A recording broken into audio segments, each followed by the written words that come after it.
ونستعينه ونستغفره ونؤمن به ونتوكل عليه ونعوذ بالله من شرور أنفسنا ومن سيئات أعمالنا من يهده الله فلا مضل له ومن يضلله فلا هادي له وأشهد أن لا إله إلا الله وحده لا شريك له وأشهد أن محمدًا عبده ورسوله أما بعد فأعوذ بالله من الشيطان الرجيم بسم الله الرحمن الرحيم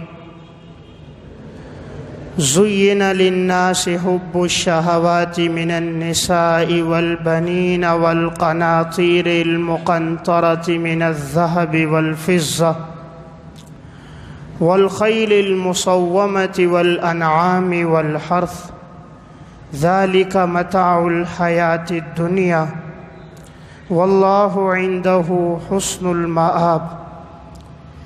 وقال الله تعالى في مقام آخر اعلموا أنما الحياة الدنيا لعب ولهو وزينة وتفاخر بينكم وتكاثر في الأموال والأولاد. وقال النبي صلى الله عليه وسلم حجبت النار بالشهوات وحجبت الجنة بالمكاره. وقال النبي صلى الله عليه وسلم كن في الدنيا كأنك غريب أو عابر سبيل. وقال النبي صلى الله عليه وسلم ما أنا وللدنيا إلا كراكب استظل تحت شجرة ثم راح وتركها. وقال النبي صلى الله عليه وسلم يا ابن الخطاب ألا ترضى أن تكون لنا الآخرة ولهما الدنيا. وقال النبي صلى الله عليه وسلم الدنيا سجن المؤمن وجنة الكافر. صدق اللہ العظیم. میرے انتہائی واجب الاحترام قابل صد احترام بھائیوں، دوستوں اور بزرگوں، میں نے آپ کے سامنے قرآن کریم کی 2 آیات اور نبی اکرم صلی اللہ علیہ وسلم کے ارشادات میں سے چند حدیثیں پڑھی ہیں. قرآن کریم کی جو 2 آیات میں نے آپ کے سامنے تلاوت کی، اس میں اللہ رب العزت انسان کی زندگی میں آنے والے ادوار کو بیان فرما رہے ہیں کہ جس انسان کو اللہ تعالی عمر طویل عطا فرمائے تو اس کی زندگی میں عموماً کون کون سے دور آتے ہیں اور انسان کن کن مراحل سے گزرتا ہے. تو قرآن کریم کی ان 2 آیات میں اللہ رب العزت نے اسے بیان فرمایا ہے. انسان کی زندگی کا سب سے پہلا دور ہوتا ہے بچپن کا زمانہ. قرآن کریم میں اللہ فرماتے ہیں اعلموا انما الحیات الدنیا لعب ولہو. جان لو دنیا کی زندگی ایک کھیل کود اور تماشا ہے. یہ انسان کی زندگی کا پہلا دور ہے بچپن کا زمانہ. بچپن کا زمانہ عموماً کھیل کود میں گزر جاتا ہے. بچے کو سب سے زیادہ خوشی اس پر ہوتی ہے کہ اگر اس سے کہا جائے کہ بیٹا جاؤ کھیلو، اگر کہا جائے بیٹا آج اسکول کی چھٹی ہے، مدرسے کی چھٹی ہے، ٹیوشن نہیں جانا ہے، تو بچہ خوش ہوتا ہے. اور اگر کہا جائے بیٹا آپ نے اسکول مدرسے جانا ہے تو بچہ پریشان ہوتا ہے، خوشی سے بسا اوقات نہیں جاتا، زبردستی لے جانا پڑتا ہے. تو زندگی کا یہ پہلا دور ہے بچپن کا زمانہ. انسان کا یہ زمانہ کھیل کود میں گزر جاتا ہے. دوسرا دور شروع ہوتا ہے وزینتن. یہ زمانہ ہے لڑکپن کا زمانہ. یہ گزرتا ہے زیب و زینت میں کہ جب لڑکپن کا زمانہ آتا ہے بلوغت سے کچھ پہلے، اب لڑکا یہ چاہتا ہے، لڑکی یہ چاہتی ہے کہ میں خوبصورت نظر آؤں. وزینتن، ہر قسم کا عمدہ لباس ہو، وضع قطع اچھی ہو تاکہ معاشرے میں نمایاں نظر آؤں. اب یہ آئینے کے سامنے کبھی ایک زاویے سے کبھی دوسرے زاویے سے اپنے آپ کو دیکھتا ہے، سامنے بھی آئینہ پیچھے بھی آئینہ کہ میں کیسا لگ رہا ہوں۔ بالوں کی کٹنگ مختلف قسم کی کراتا ہے، لباس عمدہ سے عمدہ پہنتا ہے، گھڑی سب سے نمایاں، موبائل سب سے بہتر، جوتی سب سے ممتاز، تاکہ میں سب میں خوبصورت نظر آؤں۔ تو یہ زندگی کا دوسرا دور ہے جو اللہ رب العزت فرماتے ہیں وہ انسان کی زیب و زینت میں گزر جاتا ہے۔ اب زندگی کا تیسرا دور آتا ہے زُیِّنَ لِلنَّاسِ حُبُّ الشَّہَوَاتِ، مزین کر دیا گیا ہے انسان کے لیے خواہشات کی محبت۔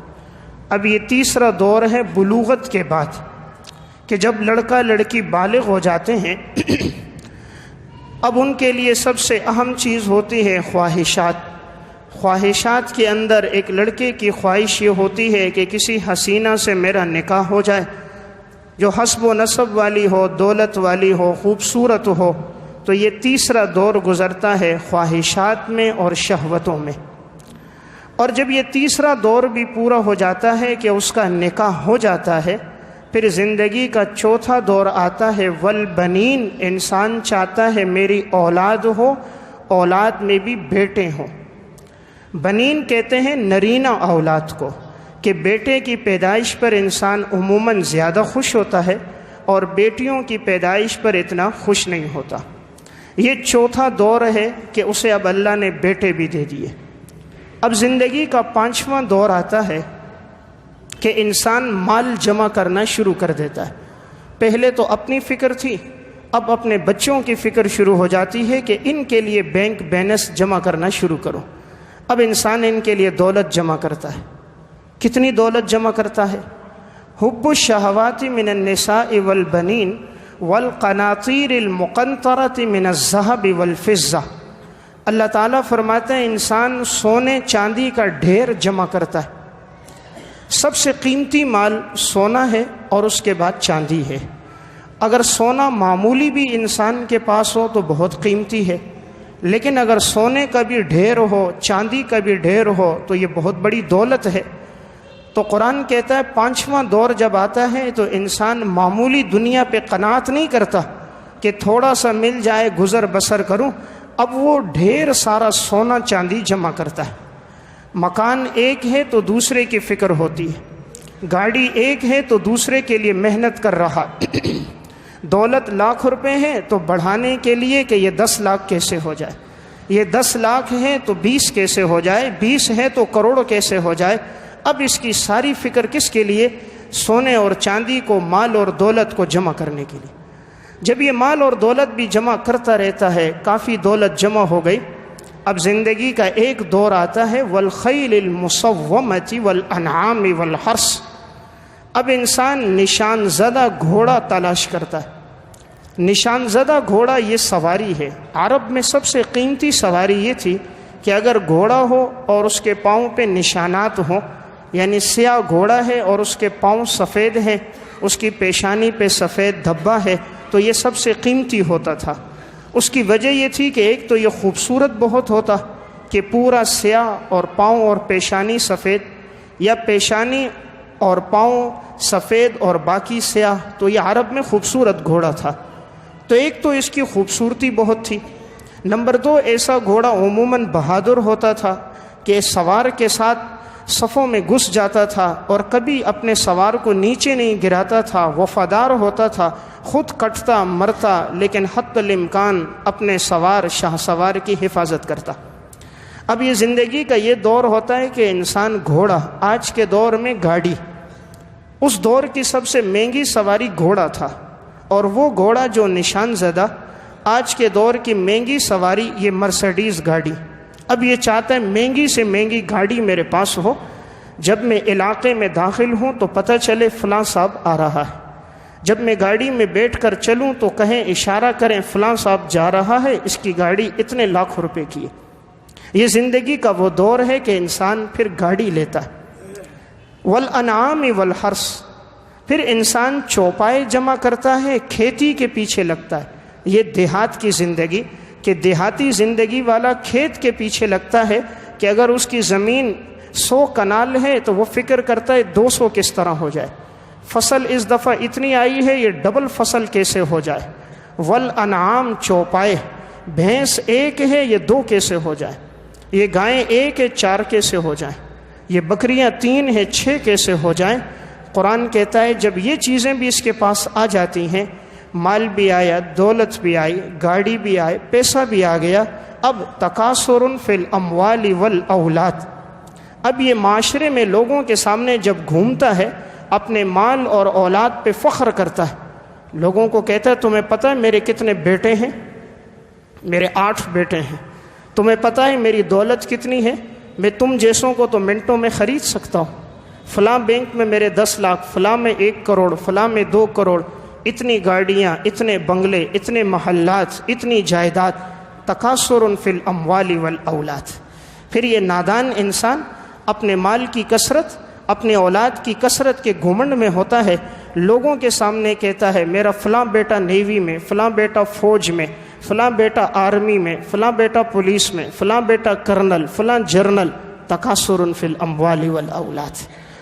ذالک متاع الحیات الدنیا، قرآن کہتا ہے یہ سب دنیا کا ساز و سامان ہے، وما الحیات الدنیا الا متاع الغرور، اور دنیا کا ساز و سامان تو دھوکہ ہے، دنیا کا ساز و سامان تو ایک دھوکہ ہے۔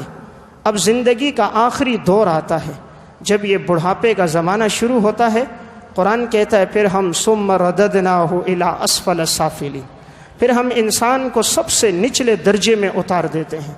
اب کانوں کی شنوائی کام نہیں کرتی، کوئی بات کرے تو یہ سن نہیں سکتا، آنکھوں کی بینائی ساتھ چھوڑ دیتی ہے، یہ چلتا ہے تو قدم لڑکھڑاتے ہیں، بات کرتا ہے تو زبان ساتھ نہیں دیتی، کوئی بات کرے تو سن نہیں سکتا، منہ میں لقمہ ڈالتا ہے تو چبا نہیں سکتا، نگلنا چاہے تو نگلنا مشکل ہے، کھانا کھا لیتا ہے تو معدہ ہضم نہیں کرتا۔ یہ زندگی کا آخری دور ہے، یہ قرآن کریم بیان کرتا ہے یہ انسان کی مکمل زندگی ہے۔ کیا زندگی ہے؟ پہلا دور کس میں گزرا؟ لعب و لہو، کھیل کود میں گزر گیا۔ دوسرا دور لڑکپن کا زمانہ زیب و زینت میں گزر گیا۔ تیسرا دور خواہشات میں گزرا کہ کسی حسینہ سے نکاح ہو۔ چوتھا دور کہ اللہ مجھے اولاد دے، اولاد میں بیٹے دے۔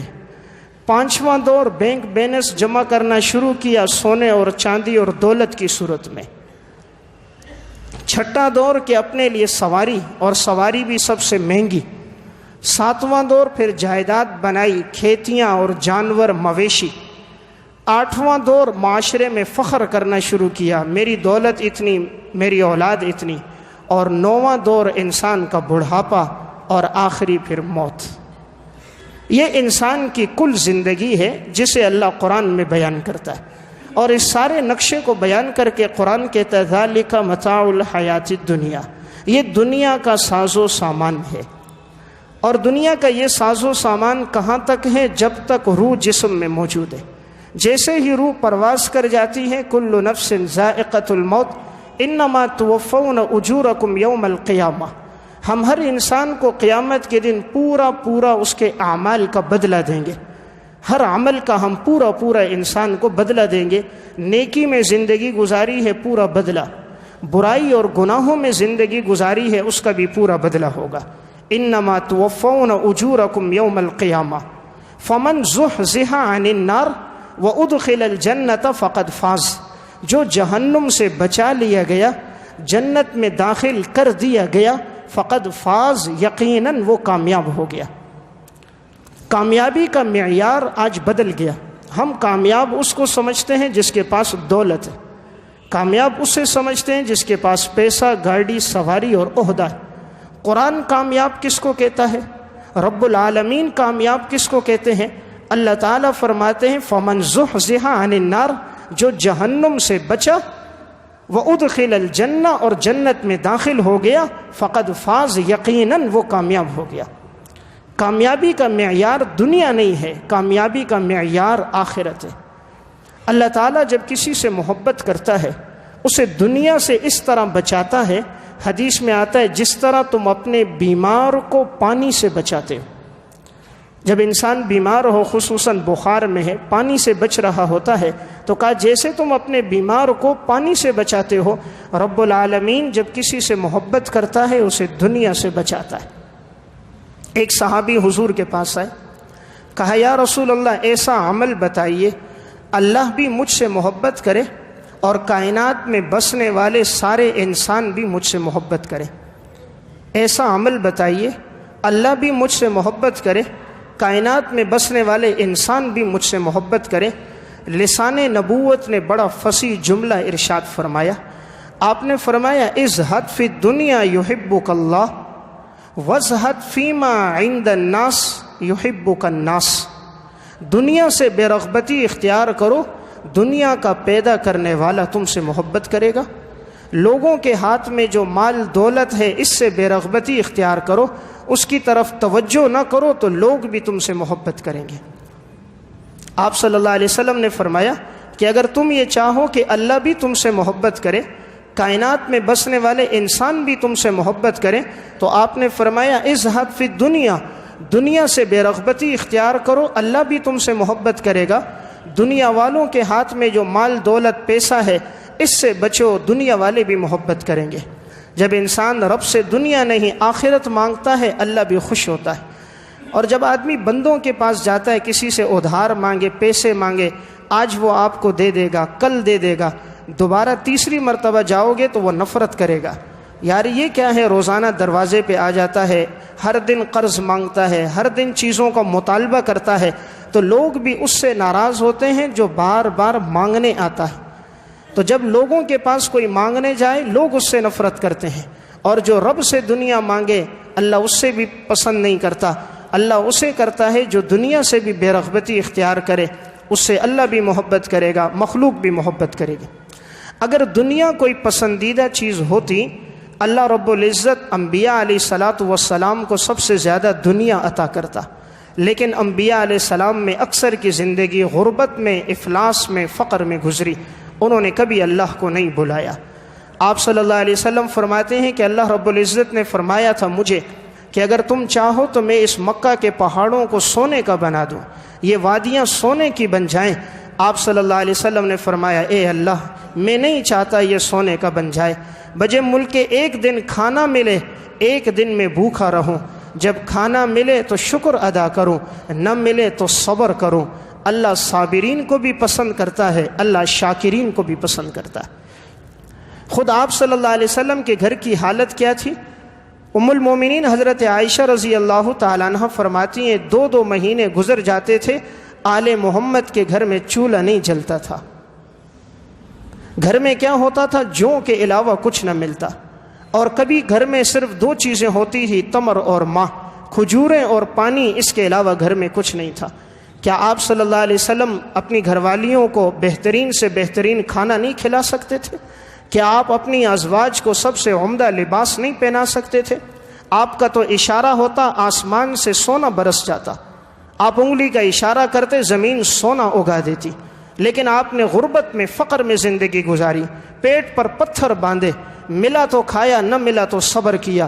یہ امت کو درس دیا سود نہ لینا، رشوت نہ کھانا، حرام کا پیسہ نہ لینا، یتیم کے مال پہ ڈاکہ نہ مارنا، اپنے بہن بھائیوں کی میراث پہ قبضہ نہ کرنا، دوسروں کے حق کو نہ دبانا، دوسروں کی زمینوں پہ قبضہ نہ کرنا۔ امام الانبیاء کی زندگی کو دیکھنا کہ جس نے غربت میں زندگی گزار کر امت کو درس دیا۔ جب امام الانبیاء اس میں زندگی گزار سکتا ہے ہم بھی گزار سکتے ہیں۔ معیار اللہ کو راضی کرنا، معیار دنیا نہیں ہے۔ دولت معیار ہوتا، سب سے بڑا پسندیدہ انسان قارون ہوتا کہ جس کے خزانے کی چابیاں اٹھانے والے جانور اور انسانوں کی جماعت تھی۔ معلوم ہوا وہ پسندیدہ نہیں۔ معیار پسندیدگی کا اگر سلطنت ہوتی تو فرعون پسند ہوتا، اللہ کے ہاں معیار دولت ہوتی تو یہ نمرود اور قارون پسند ہوتے۔ اللہ کے ہاں معیار اللہ کو راضی کرنا اور عمل ہے۔ حضرت عبداللہ ابن مسعود رضی اللہ تعالیٰ عنہ فرماتے ہیں، عبداللہ ابن مسعود فرماتے ہیں کہ میں آپ صلی اللہ علیہ وسلم کے پاس گیا، میں نے دیکھا کہ آپ صلی اللہ علیہ وسلم چٹائی پہ آرام کر رہے تھے اور آپ کے جسم مبارک پر چٹائی کے نشانات تھے۔ حضور چٹائی پہ آرام کر رہے تھے، چونکہ نیچے تلائی نہیں تھی، بستر نہیں تھا، تو آپ کے جسم پر کھجور کے چھال کے نشانات پڑ گئے۔ حضرت عبداللہ ابن مسعود رضی اللہ تعالیٰ عنہ نے فرمایا یا رسول اللہ کیا ہم آپ کے لیے نرم سا بچھونا نہ بنائیں؟ کیا آپ کے لیے ہم نرم سی تلائی نہ بنائیں کہ آپ اس پر بیٹھا کریں، آرام کیا کریں؟ آپ کے جسم پر کھجور کے چھالوں کے نشانات پڑ گئے ہیں۔ آپ صلی اللہ علیہ وسلم نے فرمایا عبداللہ ابن مسعود کو، آپ نے فرمایا ما انا وللدنیا الا کراکب استظل تحت شجرۃ ثم راح وترکها۔ میری اور دنیا کی مثال تو اس طرح ہے جس طرح ایک سوار اپنی سواری پہ جا رہا ہے، چلتے چلتے تھک گیا، ایک درخت کے نیچے آرام کیا، پھر اٹھا اور منزل کی طرف چلا گیا، میری مثال تو اس طرح ہے۔ یعنی دنیا کی زندگی یوں ہے جس طرح سوار ایک درخت کے نیچے آرام کرتا ہے پھر چلا جاتا ہے، یہ تو تھوڑی زندگی ہماری اصل منزل تو آخرت کی منزل ہے۔ تو دیکھیں عبداللہ ابن مسعود فرماتے ہیں کہ گھر میں اتنا نہیں تھا کہ آپ کے لیے تلائی ڈالی جا سکتی تھی۔ یہ امام الانبیاء ہیں، یہ